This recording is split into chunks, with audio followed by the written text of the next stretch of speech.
So welcome to Moorepay's webinar on Blue Monday. We're covering how to improve employee wellbeing in 2022. I'm Caris Lambert, the Digital Marketing Executive here at Moorepay. So just a bit of housekeeping before we start. Please feel free to use the question panel as we go along to ask any questions that you've got on your mind. We'll do our best to answer as many questions as we can at the end of the webinar. And also we'll be sending the recording to everyone who's registered after the webinar. So if you are having any technical difficulties or anything like that, then don't worry, because we will send you the recording so you can rewatch it at your own leisure.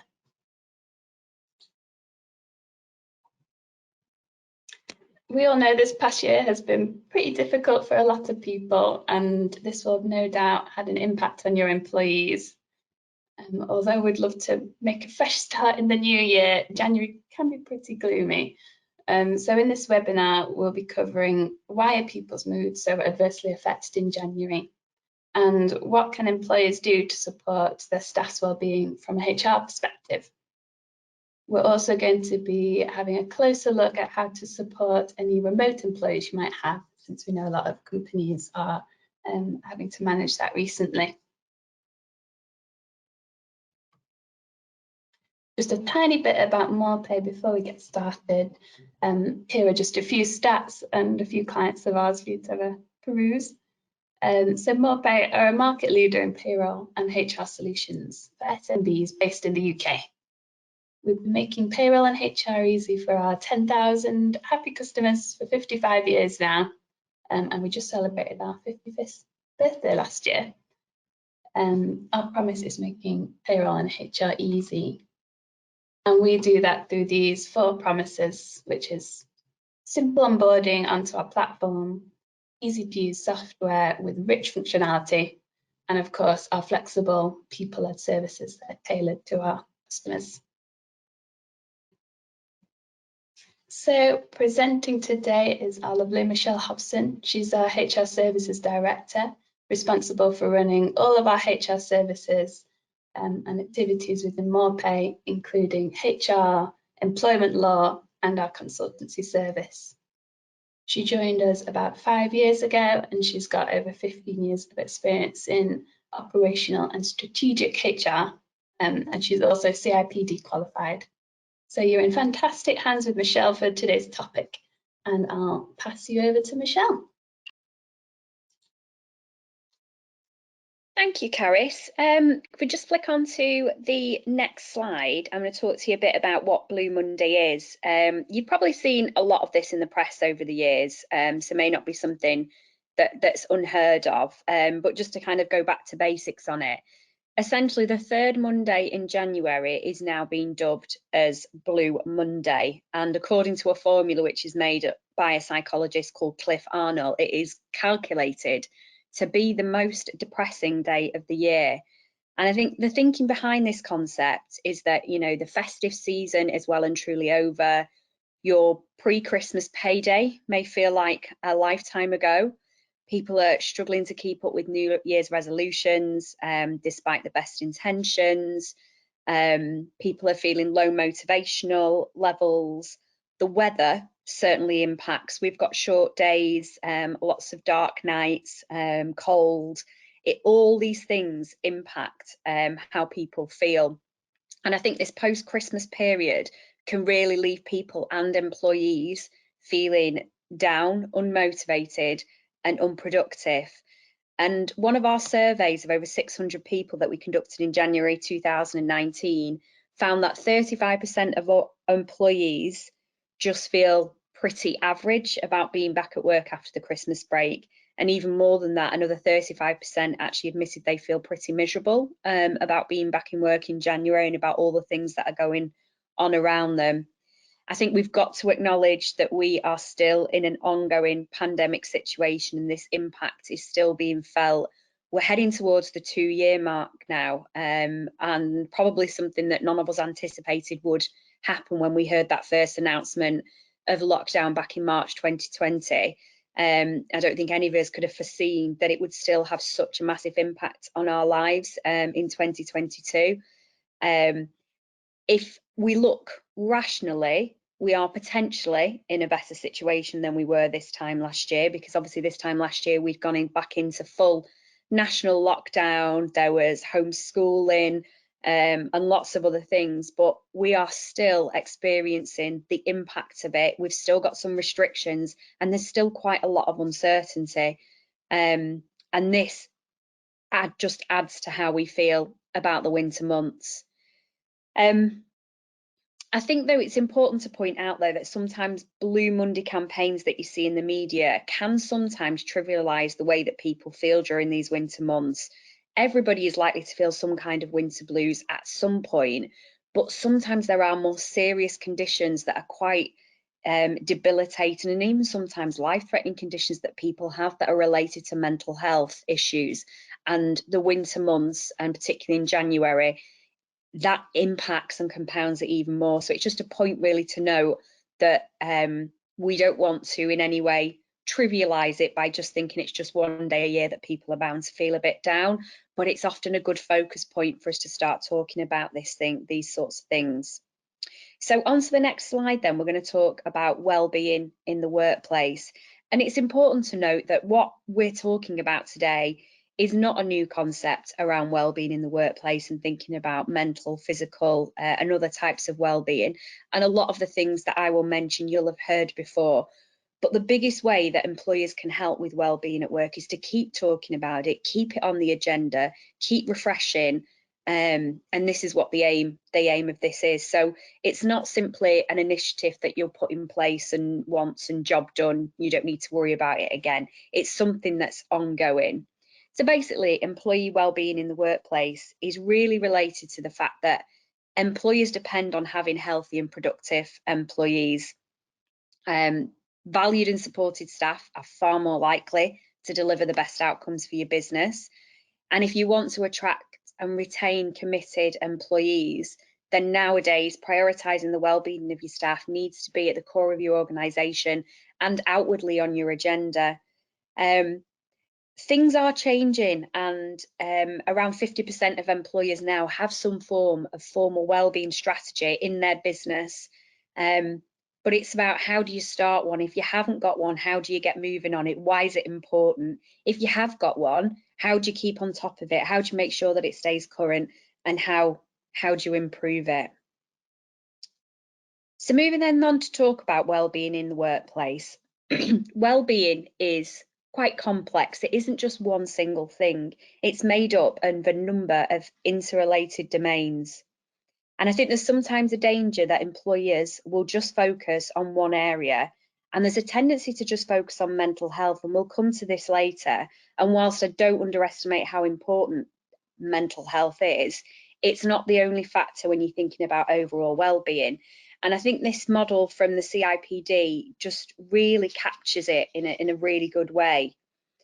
I think boundaries between work and home life have certainly become blurred in ways that they never were before. And employers and us as businesses, as managers, need to acknowledge the impact that this can have. So if you look around these 7 domains here, the first one on there is health, and this is about physical health, physical safety and mental health. Obviously, this is really high up on the agenda at the moment with COVID and the impact that that is having on people's physical health, how they feel safe in the workplace. What are you doing to make them feel safe from COVID when they are in the workplace? And then some of the struggles that COVID is having on people's mental health, with feeling isolated, with the lockdowns, with the ongoing uncertainty, but just in general, looking at health as one of the 7 key domains. Another one is around good work, and this is about a feeling of fulfillment for individuals, ensuring that work is challenging, rewarding, structured, realistic. And this is all around things like the environment that people work in, the managers, how they are managed, the management structures, and what demands you are putting on them versus autonomy and how they feel about it. People's values and principles are also a really important area to look at, and focusing on things such as diversity, inclusion, dignity at work, having that trusted leadership team in there.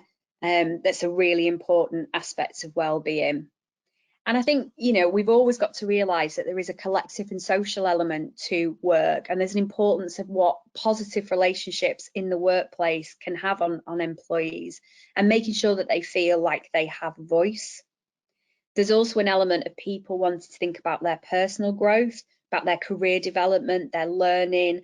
Are they being allowed to reach their potential, and what does that potential look like? And it's really important to have these conversations.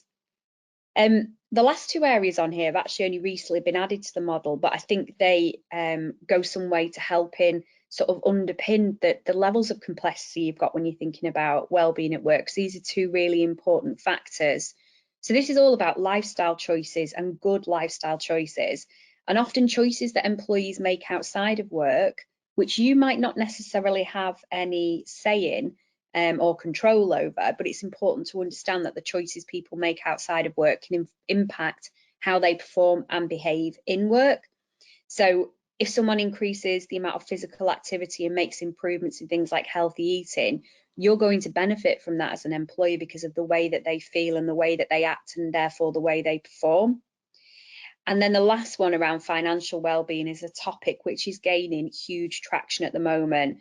So there's things that employers can be in control over about having a fair reward and benefit structure, but it's also about how do we help employees with their retirement planning, and how could you help them in the background with financial support? Debt and money management has such an impact on people if they are struggling with this in their kind of life outside of work. So what kind of things could you do at work to help people manage if they are in debt or needing financial advice? And what we'll do is come on later to talk about how you can help to impact some of these. But I do think this is a snapshot, kind of at a high level, captures the complexity around wellbeing at work in a really simplistic and easy to remember way. So I think before we go on to the next part, where we're going to talk about mental health and some more statistics, I just wanted to kind of pause and think about wellbeing in general, and just really remind all the organisations out there of how you can support employees with their wellbeing. So it's about understanding what works for your employees and having a range of different options for them that are going to appeal to different people. Each of your employees will have kind of a unique take on what they need help with, and you're not going to get a one-size-fits-all wellbeing strategy, but having a range of options open to people just gives you that coverage and that spread. And another good thing to think about is getting employees involved in this, giving them a voice and asking them what sort of things you think you could put in place as a business to help them with their well-being. So there's just a couple of ideas on here for you to start thinking about if this is something that you're looking at in 2022, or if you've already got some things in place, what other options have you got to improve this? So the first one on there, and the one that's usually at the top of the list, is have an employee assistance programme. And an EAP can really help employees with any issues that are impacting their wellbeing, health or performance. And just knowing that employee assistance programme for advice that's confidential and free support that they can get, whether it's something in or out of work that is impacting their wellbeing, that's a really big win for employers. And there's certainly a number of EAP providers out there which can help your business with this. Another really important thing to look at is mental health first aiders, and these are certainly on the rise at the moment, and I would anticipate that over the course of the coming years that they will be just as important as kind of your first aiders for physical things, and alongside, you know, fire safety support, that kind of thing. Mental health first aiders are becoming just as important. So these are dedicated volunteers in your company who can provide a listening ear when someone needs to talk. I'm very proud to say that Moorepay have had mental health first aiders in the business for around 2 years now, and it's really made an impact to the support available. It's just a different route that people can take, that we've got mental health first aiders on hand for employees, and they know that they can approach them if they need to. It's also about looking at your benefits package. So often with a flexible benefits package, employees can choose what they need and what they need support with. So whether that's helping them with saving, helping them with their pensions, so they're thinking about retirement, extra holidays, childcare vouchers, smart saving where they can get discounts. It could be helping them with private health cover in the background. I think trying to have a wide range of benefits packages in the background so employees have got the choice to choose what suits them at their particular time in life will really help. And then the final one on here is just about flexible working. I think the last 2 years have shown us that the world is going to be very different post-pandemic, and where there are options to do some kind of flexible working, whether this is flexible hours, whether this is hybrid working, whether it's working from home, whether it's job sharing. There are lots of different options when we talk about flexible working, but enabling employees to choose a work routine around some of their home responsibilities, I think that can ultimately only benefit a business because it provides a better work-life balance, often reduces stress, and makes your employees feel more the company. So on to the next slide then.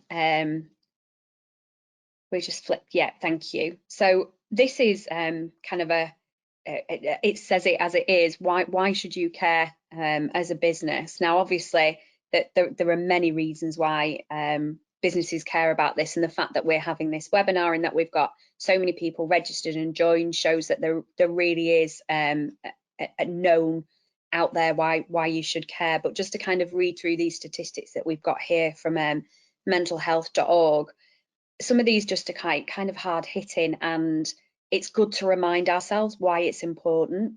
So in one of their recent surveys, 71% of people have admitted to experiencing some kind of poor mental health last year. Obviously, there will be varying degrees of that. It may just be a particularly low period related to something that's happened in or out of work, or it may be something more serious and ongoing. But that is a real kind of majority of people who at some point have felt they've experienced poor mental health, and then that will impact work. It's estimated that there are 70 million work days lost each year due to mental health problems in the UK, and that is pretty staggering, and that equates to a 2.4 billion loss a year across the board. Again, quite a hard-hitting fact. And then the final one there, it's estimated that almost 13% of absences in the UK can be attributed to mental health conditions. Some of these stats are quite hard to get to the truth, though, because whilst some people will be comfortable ringing their employer and saying, I need to take a sick day because of my mental health, there are still quite a large proportion of people who will disguise it with something else, and may talk about physical symptoms with the feeling that physical symptoms are more acceptable. So they might say they've got a cold or flu or stomach bug or something like that, and actually you don't know what the real problem is, and that can make it quite tricky. Again, one of the biggest pieces of advice we can give is for your organisation to keep being open and honest and talking about mental health and keeping it on the agenda, and slowly but surely people will start to feel that they can talk about it and be open more. So even though these statistics are hard hitting, there's probably quite a lot hidden, and it probably is higher in some cases. So just to kind of define what good mental health is, I think this is a really, really good quote from the World Health Organization that quite simply puts it as a state of well-being in which an individual realizes his or her own potential, can cope with the normal stresses of life, work productively and fruitfully, and be able to make a contribution to his or her community. And that talks about mental health covering it across being in work and being at home. But I think it's a good thing to remember, and a good place to kind of underpin any mental health and wellbeing programs that you want to put into work. So moving on then really to work-related mental health problems, and to try and give you an idea of what can cause work-related mental health problems. And there are a lot of factors that will impact an individual's mental health. And just before I talk about the work-related ones, I want to acknowledge that there's always going to be, as I've mentioned before, external factors that you cannot control as an employer, but what you can be is supportive of it.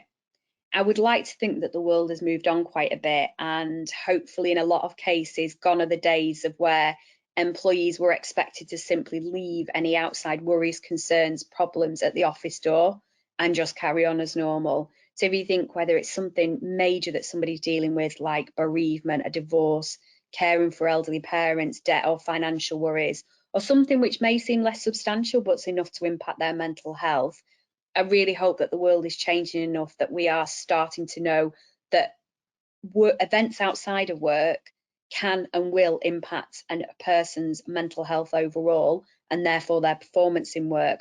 But with the right support structures in place and some of the things that I've already mentioned, even though you can't control that event, you can help minimise the impact that this has.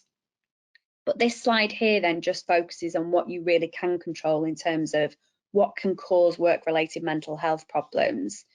And the first one on here is around high pressure environments. Now, obviously, there is always going to be a certain amount of pressure in work, and there will be days when things will be a lot more busy than other days, and a lot of the time we have to kind of roll with the punches on that. But look at what you can do to try and minimise that high pressure on that environment. Have you got the right resources in place? Are there the right number of people who are doing that particular job to ease pressure along it? Look at the things that you have got in control to make sure that people aren't working under constant high pressure, which can become completely unmanageable. We all have some kind of pressure, and a lot of the time, you know, it can spur us on to do more, but we've all got a breaking point, and it's about making sure that your employees do not get to that point and do not feel like they are just constantly being, I guess for the want of a better phrase, being put on, which takes us on to the other cause, which is just further along, about unmanageable workloads. Again, there will be times over others when workload will be higher because of various reasons, but what can you do to control the workloads that are given to your employees and make sure that they don't become unmanageable and they don't impact your employees? Often a cause of work-related mental health problems is about feeling lack of control over work. So what can you give your employees control over in terms of things like autonomy, feeling that they have the ability and the right to be able to do their work in a certain way, and how do you help them with that? What can you put in to help them feel that they are in control over their work?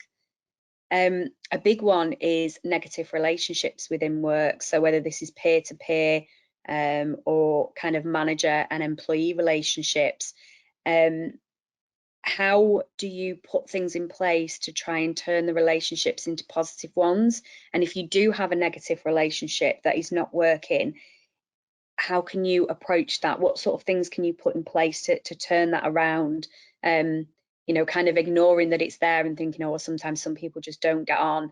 That can then manifest itself in something quite deep-rooted. So how do you help people get over negative relationships and really create a positive working environment where there are more positive relationships? Communication is so important, and an open and honest culture goes so way to having a harmonious workplace, and that's communication across peer groups, it's up and down communication, and different channels of communication, and getting this right really will bring so many benefits. Because poor communication, where people feel they've been kept in the dark or something's not being said, and they feel like they're not being told what they should do, that really does impact. So think about how you communicate with your employees. It's even more important in the situations where you might still be remote working, and thinking about how you continue to communicate with them. And then the last one in here is about working hours. You know, a culture of long working hours, and long working hours equals, you know, someone who is good at their job. That doesn't necessarily go hand in hand, and often has the complete opposite effects and will lead to burnout. How do you balance the working hours to make sure that when people are here, they are productive? Just because someone's working 16 hours a day doesn't necessarily mean they're going to be working better than the person who's done an 8-hour day, but actually been much more productive in those 8 hours. And it can actually lead to a feeling of resentment among people. And one of the best places to start with this is thinking about the management team that you've got, kind of the senior team across the business. How you want them to portray themselves and really lead by example in terms of approach to things like working hours. So on to the next slide then, which is about how you can then promote positive mental health at work. I've already mentioned this, but it's things that I will say things again, but it's so important to keep talking about them. An open and honest culture just goes so far to helping your business thrive, especially in the current circumstances, and particularly an open culture around mental health. It's a key part of how employees will feel supported. And again, this should be led by a senior leadership team. People management is just about more than work targets and KPIs, and employees who are experiencing poor mental health tend in the first instance to want to speak to their line manager.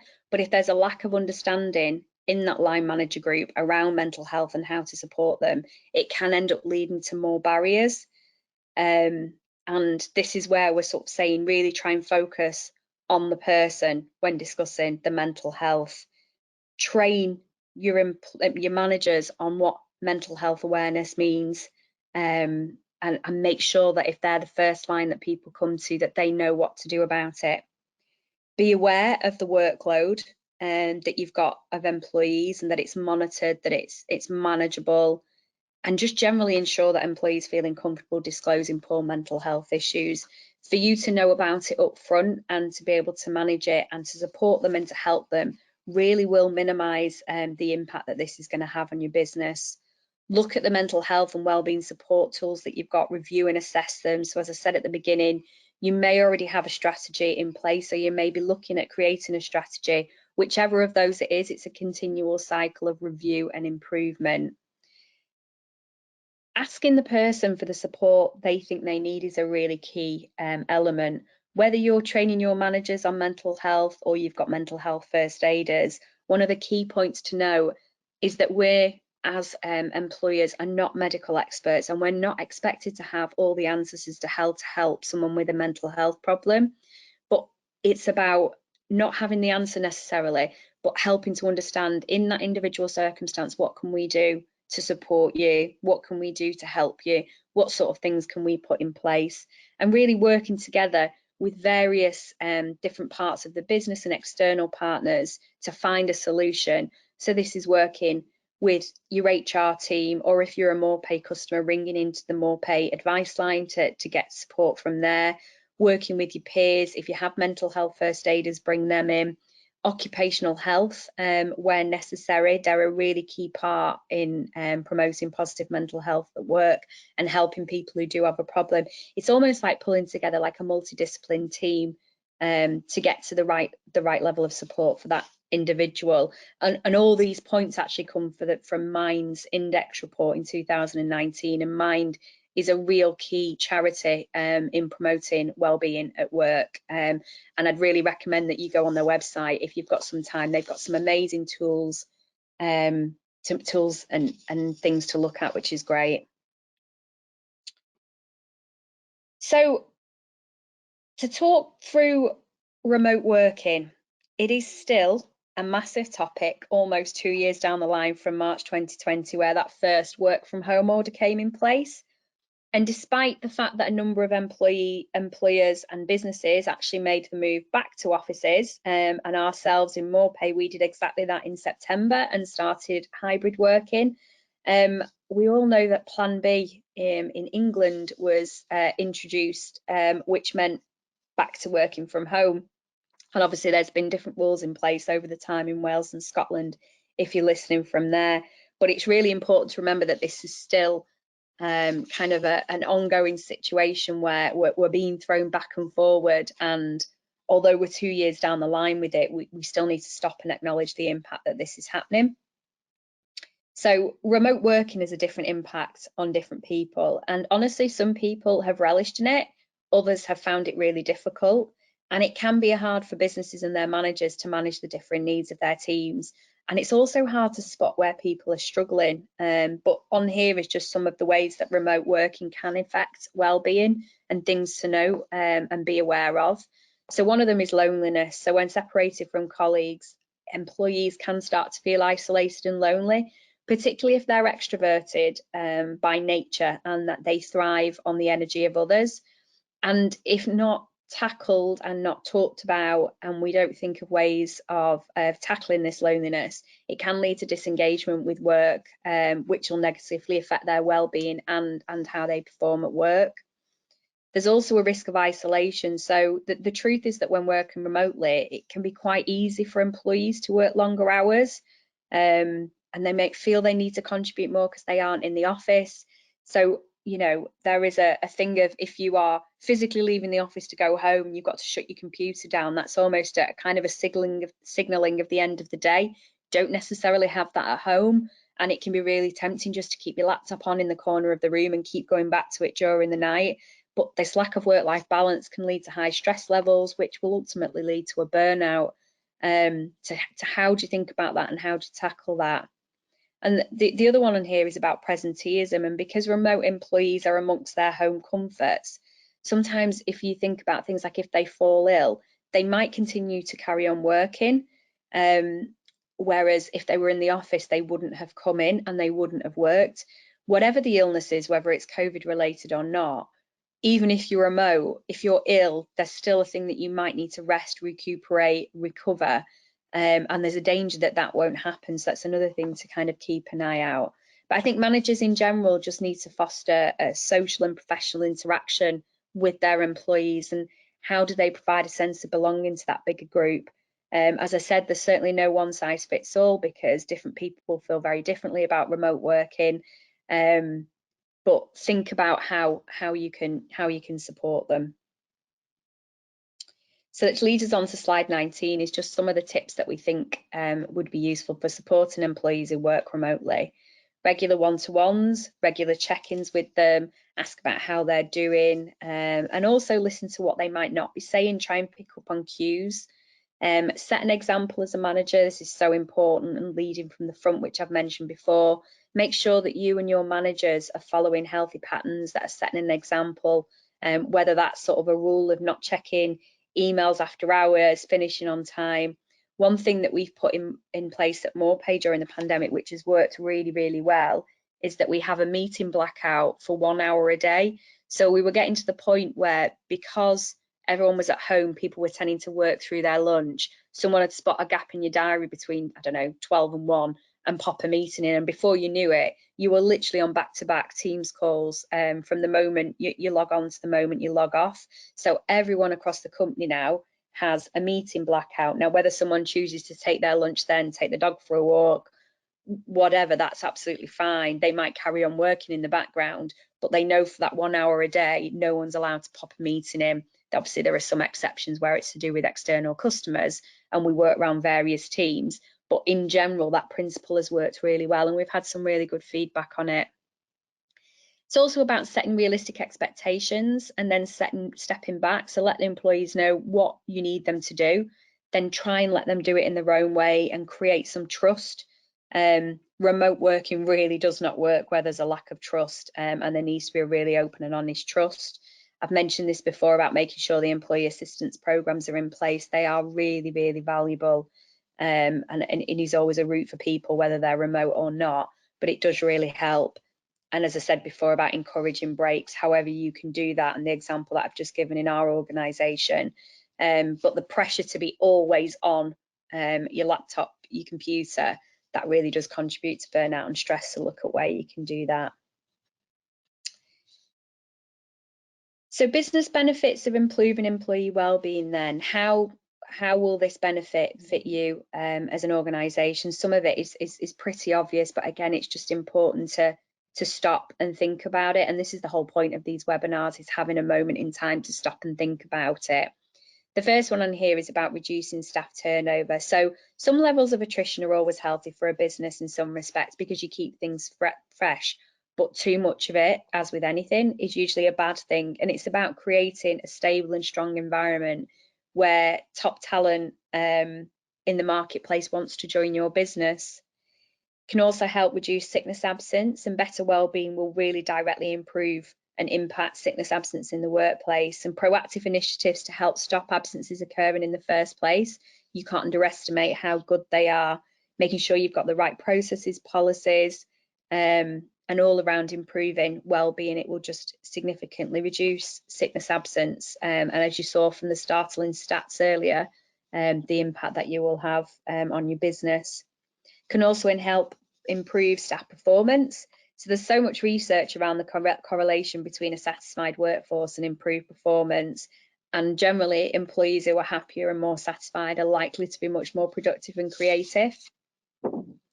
And it also can help reduce things like complaints and grievances. So following some of this advice around adapting your leadership style, good relationships, a lot of complaints and grievances can be avoided because you've promoted positive well-being and healthy working relationships, and that's a really important part of it. So I'm going to hand back to Caris just to talk through some of the ways in which Moorepay can help you, because I appreciate we give you quite a whistle-stop tour of things to think about, and that's really where I wanted to leave you today, was to think about how you can start to look at your strategy, how you can start to look to improve it, and then allow you to go and do the research you need and pick up the support you need. But I'm just going to hand back over to Caris now to talk about the way that Moorepay can help you with this, with our teams that we've got. Thank you so much, Michelle. That's great and very interesting. I was finding it very interesting when I was listening to you, so thank you. Yeah, so I won't go on too much about this because I know it's not the primary reason you're at this webinar today, but I just wanted to let you know that we've got so many services that can support businesses in helping to manage your entire employee life cycle, and we can help with this wellbeing aspect as well. So, for example, with our HR advice and consultancy services, if you have any HR queries and questions or any issues that might come up with your employees or anything like that, our expert HR consultants can support you. They're all CIPD qualified and have been through so many scenarios before, so they can give you the proper advice and also documentation to support anything that you need, and make sure that you do it in a proper way so that you're not open to anything like employment tribunals and all of that. They can also give you template documents and policies so that it's all watertight, legally speaking, and any manager training that you need. For example, if you wanted specifically manager training for mental health awareness, then that's something we could try and arrange.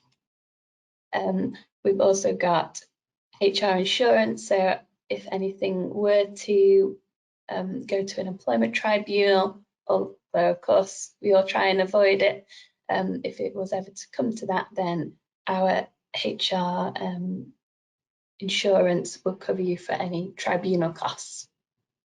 Of course, our employee assistance program is something you can sign up to, which will directly help support your employees with their well-being.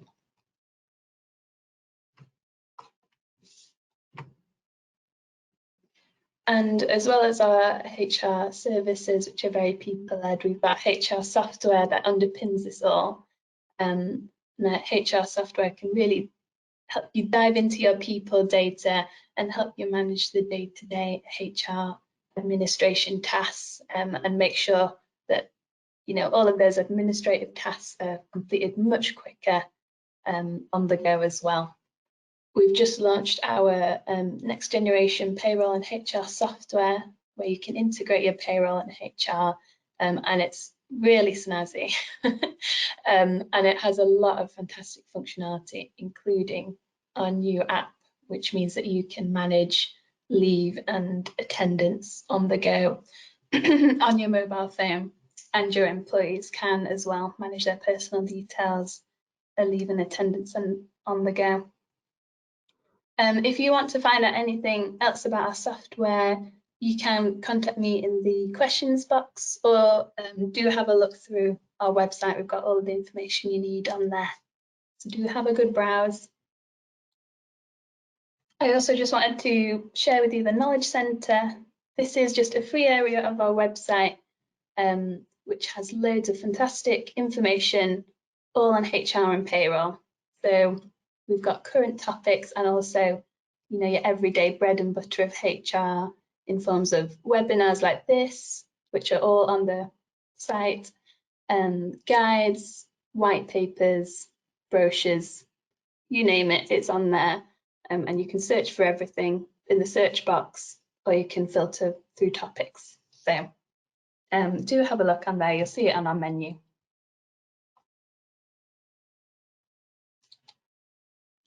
And finally, we're just going to cover a few questions here. So let me get my first question up. So someone has asked, now that we have more staff working from home and encouraging flexible working, we have some staff that aren't well, but then are asking to make up the time.